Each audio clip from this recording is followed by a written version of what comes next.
iPads and other devices are called tablets because they belong on tables. They are tested 20 centimeters away from that big guy that I showed you before.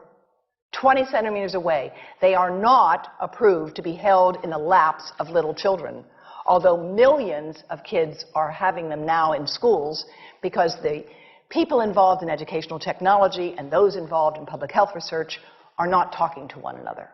Because if they were, they would understand that you're giving children a two-way microwave radiating device, and if you must give them such a device for learning purposes, put it on airplane mode so that it's not sending and receiving signals as it does otherwise.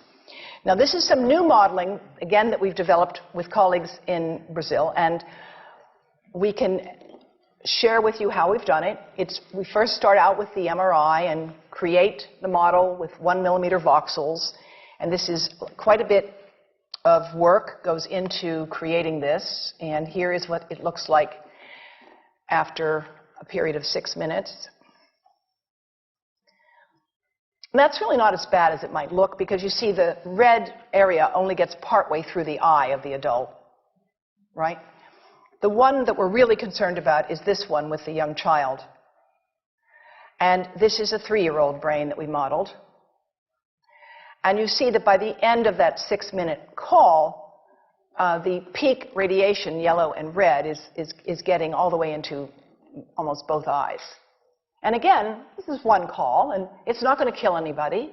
It may not cause any biological effect whatsoever for 1 call or 2 calls or 3 calls. But the question is, what's the cumulative impact of this kind of exposure? How do we evaluate it? And I want to show you an example of some of the work that we are doing now that I'm releasing here for the first time. And this is a modeled microwave radiation dose of a 6-year-old with greater levels to the frontal and temporal lobes, eyes and cheek. And watch this here. Now, yellow, white, and red are the hottest, all right? And if you look carefully, you will see it's going into the eye, the nose. Do it again, just so you'll get to see it. And partly into the brainstem. Now, that's just showing you that there's going to be some exposure into that area of a young head. It doesn't tell you that there's any biological effect, right? Now, the next slide is going to show you something that might be of interest to students and faculty here. And that has to do with exposure to the reproductive organs. We call them the gonads. I think you say the testicles. And bone marrow. And look here at the radiation as it gets into the groin area. And that's just from having a mobile phone modeled into the pocket.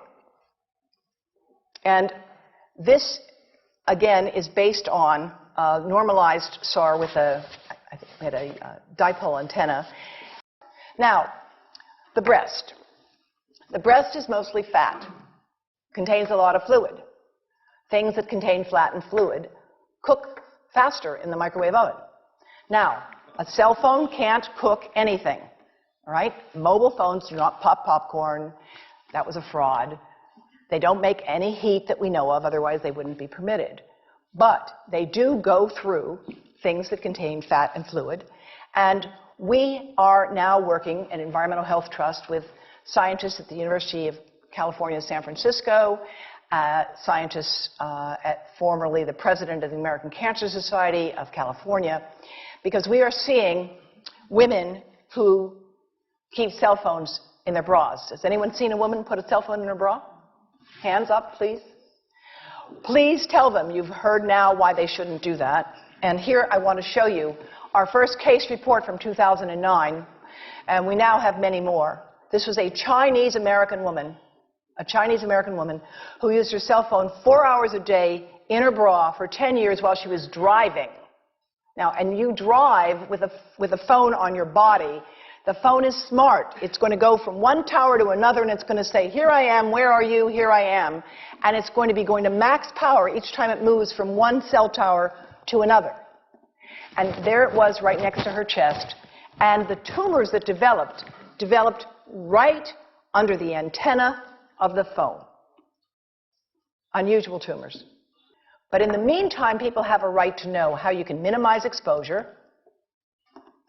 And again, I think this information is available on our website, will be available on yours. Remember, if you have to give a phone to a child, put it on airplane mode. And think about this. That microwave oven, it works because there's a metal box around the microwave signal, and the signal pings all over the place. Next time you get into an elevator or a train for any length of time, put your phone on airplane mode. Otherwise, that signal is going all over the place, magnifying and coming back. Keep the mobile phone away from you when it's on and you are asleep. Now, it takes a village to do a lot of things. These are some of the people whose materials I've used today with their permission, and I can't read this list to you, but I want you to know that I feel really honored to be working with some of the most talented people in the world on this issue. And they have given me permission to share these materials with you.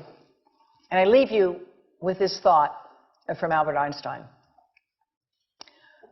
The world is not dangerous because of those who do harm, but because of those who look at it without doing anything.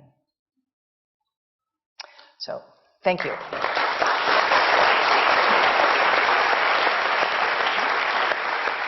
thank you.